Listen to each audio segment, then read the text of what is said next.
So for this lesson, we are looking at the solubility chart.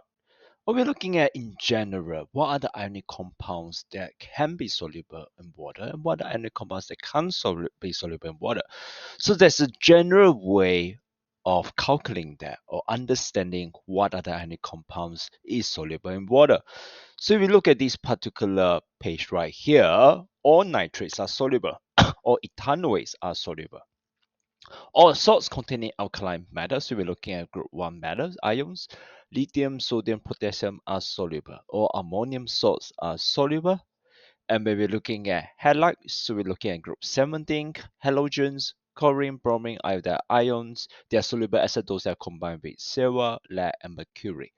Most sulfates are soluble with the exception of barium sulfate, calcium sulfate, and lead sulfate. So how you can actually really remember this? There's a general rules of Snape rule. So if you look at Snape, sodium, nitrate, ammonium, potassium, ethanoate, if you come across any ions of these, the compounds will always be soluble.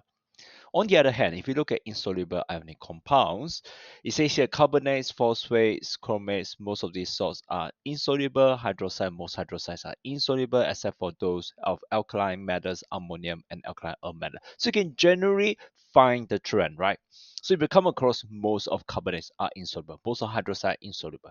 But if you come across those ions from what we have mentioned in the Snape rule, then the compound will be soluble if that makes sense. So any compounds that consist of those mentioned in the Snape rules will be soluble.